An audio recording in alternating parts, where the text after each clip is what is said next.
કરવાનો અવસર મળે, એમ લાગે કે આખા વર્ષ દરમિયાન અનેક વિષયો ઉપર બોલતા હોઈએ, પણ આ બે તત્વો, એક તો શ્રી યમુનાજી અને એક શ્રી વલ્લભ, આ બંનેના ઉપર જ્યારે બોલવાનો અવસર મળે ત્યારે મને એમ લાગે કે શુદ્ધિકરણની પ્રક્રિયા ચાલી રહી છે.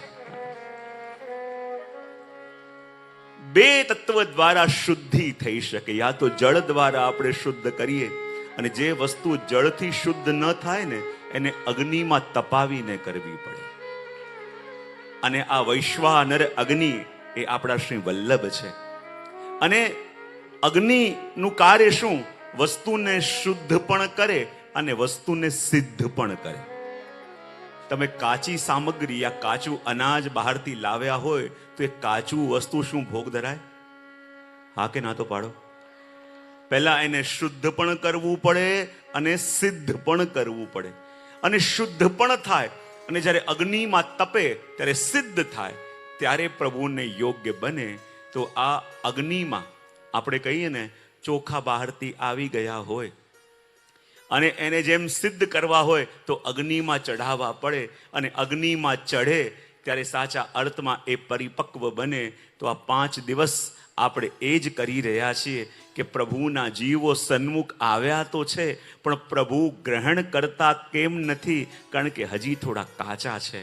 પણ આ 5 દિવસ પરિપક્વ બનશે તો પ્રભુને વિનંતી કરવી નહીં પડે, પ્રભુ સામે ચાલીને દોડતા દોડતા પધારશે.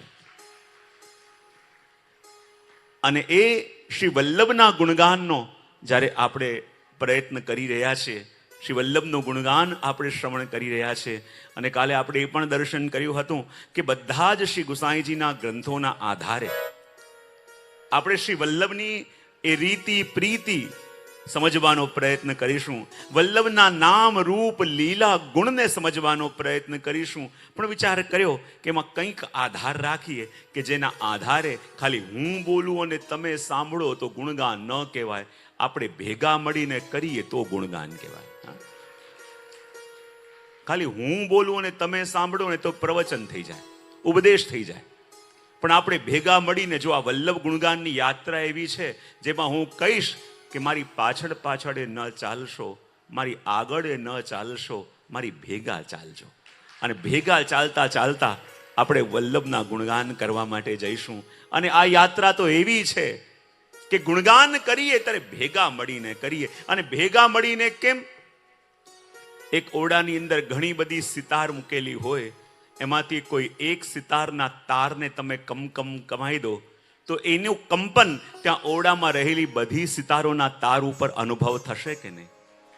એમ જ્યારે ભેગા જઈશું તો અહીંયા બેસેલી કોઈ એક સિતારના તાર વલ્લભના નામથી કંપી ગયા તો માનજો એકે સિતાર કંપ્યા વિના બાકી નહીં રહે. દરેકના અંદર એની કંઈક અનુભૂતિ, દરેકના અંદર એનો કંઈક અણસાર તો અનુભવ થશે જ. અને એટલા વિચાર કર્યો, જ્યારે ભેગા જવું છે તો એક એવો કોઈ માધ્યમ રાખશે, એક એવો કોઈ માધ્યમ રાખવો પડશે કે જેમાં આપણે ભેગા મળીને ગાઈ શકીએ. તો વિચાર કર્યો કે આપણે બીજા આખ્યાનના આધારે જ્યારે આ યાત્રા કરીએ અને એની અંદર પછી નામાવલી પણ જોઈશું, બીજા બધા ગ્રંથોનું દર્શન પણ કરીશું. અને એટલા માટે આધાર લીધો છે કે આ યાત્રા આપણે ભેગા મળીને આગળ ચાલીએ. એટલે કારણ કે ગુણગાનમાં બધાનો સાથ હોવો જોઈએ. ખાલી હું બોલું તો પ્રવચન થઈ જાય. અને જો પ્રવચનથી પરિવર્તન ન થાય, ગુણગાનથી થાય. આ દુનિયામાં એટલા ઉપદેશો અપાયા છે, એટલા ઉપદેશો અપાયા છે કે જેમ લોકો વોટરપ્રૂફ હોય, કરંટ પ્રૂફ હોય, એમ ઉપદેશ પ્રૂફ પણ થવા લાગ્યા છે. અને એટલે ગુણગાન જ્યારે કરીએ તો જેમાં આપણે ભેગા મળીને આ રસ્તે જઈએ તો યાત્રા આપણી સુગમ થાય. અને માધ્યમ આપણે નક્કી કર્યો હતો દ્વિતીય આખ્યાન. બધાને ખ્યાલ છે ને? કાલે એનાઉન્સ કર્યું. કેટલા લોકો પુસ્તક કે કંઈક આધાર લઈને આવ્યા છે? અરે વાહ! ના, ભાવનગરના લોકો ઉપદેશ પ્રૂફ નથી, મને ખબર પડી ગઈ. એ ગ્રહણ કરે છે. અને એટલા માટે દ્વિતીય આખ્યાન બધાની પાસે છે, બધા લઈને આવ્યા છે. તો આપણે એવું કરીએ, શરૂઆતમાં 3 કડીનું ગાન એક સાથે કરીએ અને પછી એનું દર્શન કરીએ. ને જ્યારે અહીંયાથી ગવાશે, ત્યાંથી ગવાશે તો રીજશે વચ્ચે બિરાજેલા શ્રી વલ્લભ. અને આપણે જો આ 5 દિવસ ખાલી આપણા વલ્લભને રીઝવવાના છે. કેમ એ કરીને રીઝે? વલ્લભાખ્યાનથી રીઝે, વલ્લભાખ્યાનથી સર્વોત્તમથી રીઝે ત્યારે સર્વોત્તમ પરસીશું. ક્યારેક વલ્લભ સાખીથી રીઝે, વલ્લભ સાખી પરોસીશું. ક્યારેક વલ્લભાષ્ટકથી રીઝે, વલ્લભાષ્ટક. ક્યારેક સપ્તશ્લોકીથી રીઝે, સપ્તશ્લોકી પરસીશું. આપણે તો શ્રી વલ્લભને નવી નવી આ વાનગીઓ દ્વારા એમની ટહેલાને એમને રીઝવવાના છે, જેનાથી રીઝે. તો આ દ્વિતીય આખ્યાન કે જેની અંદર ગોપાલદાસજીએ શ્રી વલ્લભના સ્વરૂપનું વર્ણન કર્યું છે. તો આ વલ્લભાખ્યાન જ્યારે આપણે ગાઈએ ને તો પ્રથમ કડીનો ઢાળ અલગ છે અને બીજી કડીથી આ વલ્લભાખ્યાનનો ઢાળ બદલાય છે. માટે 3 કડીઓનું ગાન આપણે એક સાથે કરીશું, જેથી ઢાળ ખ્યાલમાં આવી જાય અને પછી જોડે ગાતા ગાતા જઈશું તો એનો આનંદ શ્રી વલ્લભ અનુભવ કરશે. જો આ 5 દિવસે આપણે આનંદ નથી લેવાનો, એમને આનંદ આપવાનો છે. આ એક સંકલ્પ રાખવાનો, મારા વલ્લભને સુખ મળી રહ્યું છે ને બસ, મારા વલ્લભને આનંદ મળી રહ્યો છે ને બસ. આનંદ મેળવવા માટે આપણે ઘણું કર્યું, હવે આનંદ આપવા માટે 5 દિવસનો સંકલ્પ કરીએ કે શ્રી વલ્લભને રીઝવવા છે, શ્રી વલ્લભને સુખ આપવું છે. એટલા માટે એક સાથે બધા ગાઈશું. લક્ષ્મણ સુત શ્રી વલ્લભરાય જી સ્મરણ કરતા દુષ્કૃત જાય જી કલિજન તરવા નહીં અવર ઉપાય જી યજ્ઞ પુરુષ હરિના શ્રુતિ ગુણ ગાય જી ગાય શ્રુતિ ગુણ રૂપ અહર્નિશ તરી ધ્યાન વિચાર આનંદ રૂપ અનુપમ સુંદર પામે નહીં કોઈ પાર. બીજી વાર.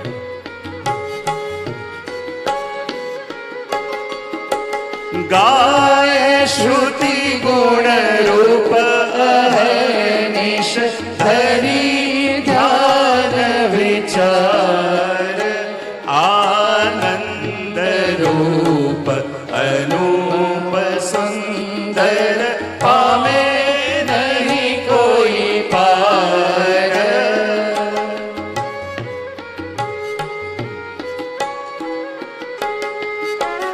પ્રાણપતિ પ્રાગટ કારણ કાયક કહું મતિ મંદ હર સુર વિદાતા નવલ હે સાક્ષાત બ્રહ્માનંદ.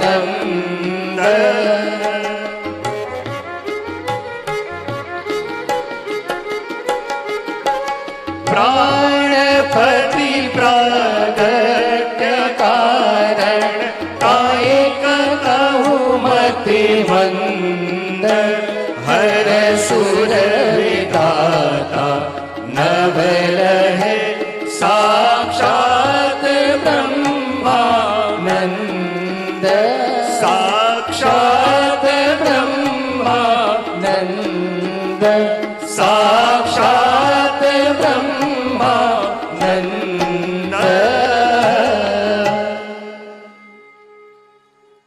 તો આ 3 આખ્યાનોનું ગાન આપણે કર્યું અને દ્વિતીય આખ્યાનની પ્રથમ કડીના અંદર કાલે આપણે પ્રવેશ કર્યો હતો અને ગોપાલદાસજી શ્રી વલ્લભના સ્વરૂપનું વર્ણન કરતા આપણને કહી રહ્યા હતા કે લક્ષ્મણ સુત શ્રી વલ્લભરાયજી.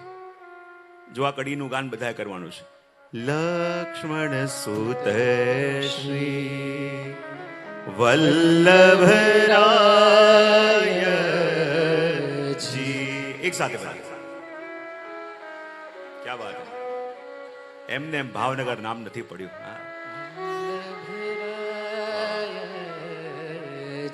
સ્મરણ કરતા દુષ્કૃત જાય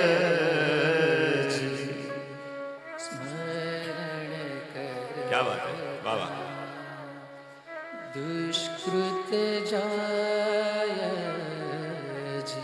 કલિજન તરવા નહીં અવર ઉપાય જી.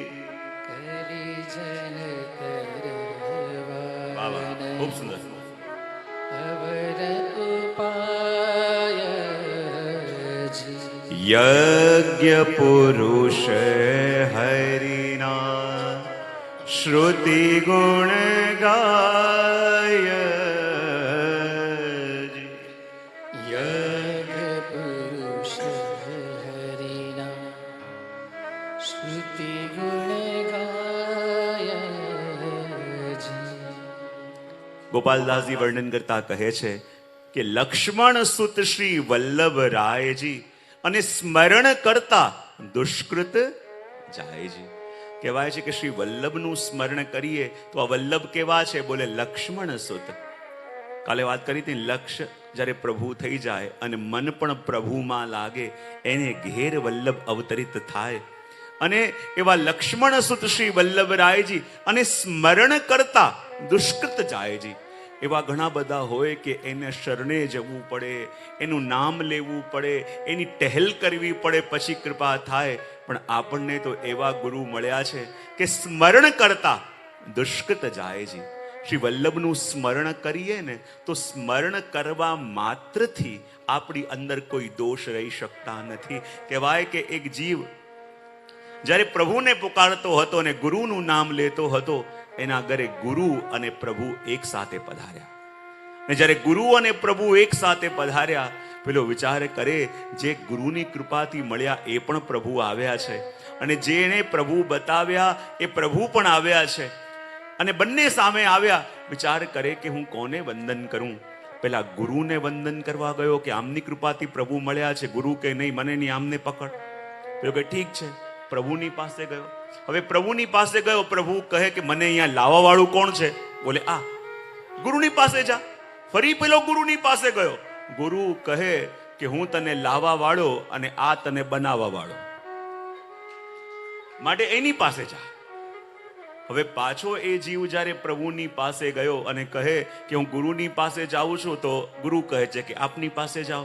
આપની પાસે જાઉં છું તો આપ કહો છો ગુરુની પાસે જાઓ. પણ ગુરુએ એક વસ્તુ મને કહી દીધી. બોલે શું? કે જ્યારે પ્રભુએ એમ કહ્યું કે મને અહીંયા તારા ઘેર લાવવા વાળા તારા ગુરુ છે, તો તારા ગુરુની પાસે જા, એને વંદન કર. પણ ગુરુએ કહ્યું કે હું તો તને અહીંયા લાવવા વાળો, પણ આ તને બનાવવા વાળો છે, તારું સર્જન કરવા વાળો છે, એની પાસે જા. અને ત્યારે ગુરુની પાસેથી પાછા પ્રભુની પાસે ગયા. ત્યારે પ્રભુ કહે કે જો હું તને કહું છું ગુરુ પાસે જા. બોલે શા માટે? બોલે મારે પાસે સીધો આવીશ ને તો હું તો કર્મની ગતિ પ્રમાણે ન્યાય આપવા વાળો છું. હું તો કર્મના સિદ્ધાંત પ્રમાણે તારી સાથે વ્યવહાર કરવા વાળો છું. કારણ કે કર્મનો સિદ્ધાંત મેં પ્રસ્થાપિત કર્યો છે, અને મેં પ્રસ્થાપિત કર્યો છે, અને માટે કર્મનો સિદ્ધાંત જો કહેતો હશે કે તારી અંદર અનેક દોષ છે, તારી અંદર મલિનતા છે, તો પહેલા મારે તને પહેલા એનો દંડ આપવો પડશે. પછી એ દંડમાંથી જ્યારે તું નિવૃત્ત થશે, પછી તારા ઉપર મારી કૃપા થશે. કર્મના સિદ્ધાંતમાંથી, કર્મની ગતિમાંથી તું છૂટીશ ત્યારે મારી કૃપા થશે. પણ યાદ રાખ, જ્યારે ગુરુ પાસે જઈશ તો એ એટલા ભોળા છે, એટલા ભોળા છે કે એ તને એમ નહીં કહે કે આ બધું છોડીને આવો. જ્યારે તું એના શરણે જઈશ અને જ્યારે એના ચરણે બેસીશ તો એ તો રાહ જોઈને બેઠા છે તને પોતાના હૃદયથી લગાવવા માટે. અને જ્યારે એ શરણે લઈને તને શુદ્ધ કરશે, તને નિર્મલ કરશે, અને નિર્મલ કરીને પછી તને મને સોંપશે. જો સીધો આવીશ તો કર્મની ગતિ પ્રમાણે તારી સાથે વ્યવહાર કરીશ, પણ ગુરુની પાસે જઈશ અને એ તને શુદ્ધ કરીને, એ તને સિદ્ધ કરીને મને સોંપશે, ત્યારે હું તને મારા હૃદયથી લગાવીને રાખીશ. અને એટલા માટે ગોપાલદાસજી કહે છે કે લક્ષ્મણ સુત શ્રી વલ્લભરાયજી સ્મરણ કરતા દુષ્કૃત જાયજી. અને આપણા વલ્લભ એવા છે કે એનું સ્મરણ કરીએ ને તો સ્મરણ કરવા માત્રથી આપણી અંદર રહેલી બધી અપૂર્ણતાઓ સમાપ્ત થવા લાગે. જો જ્યારે જીવનમાં આપણે કોનું સ્મરણ કરીએ છીએ ને એને આધારે આપણી ગતિ થાય છે. જીવનમાં હંમેશા આપણા સ્મરણનો વિષય અપૂર્ણ રહે છે, અને અપૂર્ણ લોકોનો સ્મરણ કરતા રહો તો હંમેશા અપૂર્ણતા રહે, અને પૂર્ણનો સ્મરણ કરો તો હંમેશા જીવનની અંદર પૂર્ણતા રહે. વિચાર કરો કે જ્યારે શ્રી હરિરાય મહાપ્રભુજી અને નાનપણથી સત્સંગની એવી આશક્તિ, બધા વૈષ્ણવ ગુણગાન કરતા હોય એમની પાસે આવીને બેસી જાય, ક્યારેક ભાવાવેશમાં આવીને નૃત્ય કરવા લાગે. કેટલાક વૈષ્ણવે આવીને આપશ્રીના પિતાશ્રીને કહ્યું કે જો બાબા વિવેક રાખતા નથી, ઘણીવાર વૈષ્ણવની સાથે બેસીને નૃત્ય કરે છે, આનંદ વિભોર થઈ જાય છે. અને ત્યારે વારે વારે સમજાવવા છતાં પણ આપ પોતાના ઉપર એ કરી ન શક્યા. ત્યારે એમ કહેવાય છે, કેવી કથા એવી પણ છે કે આપના પિતાશ્રી આપને એક ઓરડામાં બંધ કરી દીધા, અને જ્યારે ઓરડામાં બંધ કર્યા અને સત્સંગનો એટલો વિયોગ શ્રી હરિરાય મહાપ્રભુજીને થયો કે એમ કહેવાય છે કે અખંડ 3 દિવસ સુધી એમણે સર્વોત્તમના પાઠ કર્યા. અને અખંડ 3 દિવસ સુધી જ્યારે શ્રી મહાપ્રભુજીનું સ્મરણ કર્યું, અને ત્રીજા દિવસે કહેવાય છે કે શ્રી મહાપ્રભુજી અને ગુસાઈજી બંને શ્રી હરિરાયજીની સામે પ્રગટ થયા, અને બંને પોતાનો શ્રીહસ્ત હરિરાયજીના માથે પધરાયો. ત્યારે હરિરાયજી ગાયું, જય જય શ્રી વલ્લભ પ્રભુ વિઠ્ઠલેશ સાથ, નિજ જન પર કરત કૃપા ધરત હાથ માથ. અને એ જ રીતે કહેવાય છે ને કે આપણા પુરુષોત્તમજી દસ્તગંધ વિજયજી જ્યારે બહુ નાના હતા, સુરતમાં બહુ નાના હતા, અને કહેવાય છે કે એ વખતે કોઈ બહુ મોટા માયાવાદી વિદ્વાન એ ગામમાં આવ્યા, અને ખબર પડી કે અહીંયા વલ્લભકુલ બિરાજે છે, તો આપે શાસ્ત્રાર્થ માટે એમને પડકાર કર્યો. અને એ વખતે પુરુષોત્તમજી તો બહુ નાના, 5 વર્ષના, અને એટલો અભ્યાસ પણ નહીં, અને આટલા મોટા વિદ્વાન આવ્યા છે, અને એમણે શાસ્ત્રનો પડકાર કર્યો છે. ના પણ ન પાડી શકાય, વરના ખોટું લાગે કે શાસ્ત્ર ચર્ચાથી બચી રહ્યા છે, અને સ્વીકારે, અને કદાચ જો ઉત્તર ન આપી શકે એટલા મોટા વિદ્વાન છે, અને એમણે તો હજી શાસ્ત્રનો અભ્યાસ પણ કર્યો નથી, તો શું નિર્ણય લે? ખ્યાલ નતો આવતો, અને સુનમુન થઈને ઉદાસ થઈને બિરાજ્યા હતા. આપના માતૃશ્રી પધાર્યા અને આવીને કહ્યું, બાબા આપ કેમ ચિંતામાં છો? એટલે શું કરું, આટલા મોટા વિદ્વાન આ નગરમાં આવ્યા છે, અને એમણે શાસ્ત્ર ચર્ચા માટે મને પડકાર કર્યો છે. હું તો હજી નાનો 5 વર્ષનો છું, અને મારી પાસે એટલું શાસ્ત્રનું જ્ઞાન પણ નથી. ઘરમાં આ સમય કોઈ મોટું પણ નથી કે એને ઉત્તર આપી શકે, અને જો હું પડકાર ન સ્વીકારું તો આખા કુલની પરંપરાને દોષ લાગે, અને જો હું પડકાર સ્વીકારી લઉં અને ઉત્તર ન આપી શકું તો પણ મને ખોટું લાગશે. હું શું કરું? અને ત્યારે આપના માતૃશ્રીએ કહ્યું, બાબા આપ ભૂલો નહીં, આપનું પ્રાગટ્ય શ્રી વલ્લભના વંશમાં થયું છે. બધા સાધનો છોડો, બધા ઉપાયો મૂકો, અને એકમાત્ર શ્રી વલ્લભનું સ્મરણ કરો. અને વલ્લભના સ્મરણમાં એ સામર્થ્ય છે કે જે હજારો સાધન ન કરી શકે એ વલ્લભનું સ્મરણ કરે છે. અને કહેવાય છે એ જ રીતે પુરુષોત્તમજીએ પણ 3 દિવસ પોતાને બંધ કરી લીધા, અને સર્વોત્તમના માધ્યમથી જ્યારે શ્રી વલ્લભનું સ્મરણ કર્યું, અને જ્યારે 3 દિવસ પછી દ્વાર ખુલ્યા, આપનું સ્વરૂપ જોઈને બધા દંગ થઈ ગયા. કારણ કે એ પુરુષોત્તમજી નતા જે ભીતર ગયા હતા. 3 દિવસ શ્રી વલ્લભનું સ્મરણ કરીને જ્યારે બહાર આવ્યા, એમ લાગવા લાગ્યું કે જાણે સૂર્યનો ઉદય થઈ ગયો હોય એવું તેજ, અને આખું સ્વરૂપ આપનું બદલાઈ ગયું. અને જ્યારે મોટા મોટા વિદ્વાનોની સભામાં આપ બિરાજમાન થયા, અને જેમ જેમ વિદ્વાનો પ્રશ્ન કરે છે, અને એક એક તર્કનું શાસ્ત્રની યુક્તિ વડે આપ ઉત્તર આપવા લાગ્યા, આપ બતાવવા લાગ્યા, અને મોટા મોટા વિદ્વાનો દંગ થઈ ગયા કે પુરુષોત્તમજીમાં આવું પરિવર્તન કેવી રીતે, કે આટલા નાનકડા બાળકે શાસ્ત્ર ચર્ચાઓ દ્વારા બધા જ વિદ્વાનોને પરાસ્ત કરી દીધા. અને ત્યારે આપણને લાગે કે આ શ્રી વલ્લભનું સ્મરણ શું છે. કારણ કે જ્યારે જ્યારે પણ જીવ વલ્લભનું સ્મરણ કરે છે તો એનું કરેલું સ્મરણ ક્યારે પણ વ્યર્થ જતું નથી.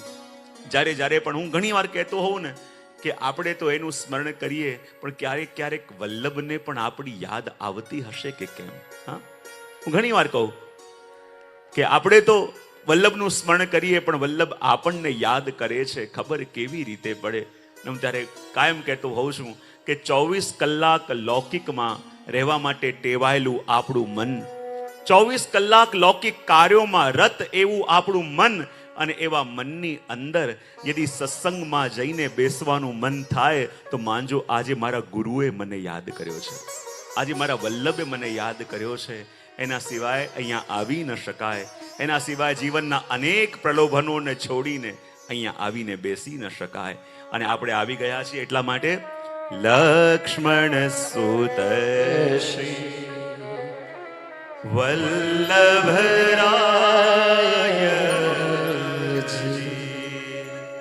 સ્મરણ કરતા દોષકૃત જાય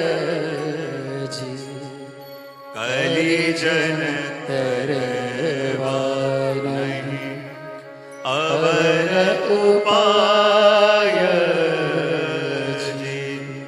યજ્ઞ પુરુષ હરિના શ્રુતિ ગુણ ગાય જી. સ્મરણ કરતા દુષ્કૃત જાય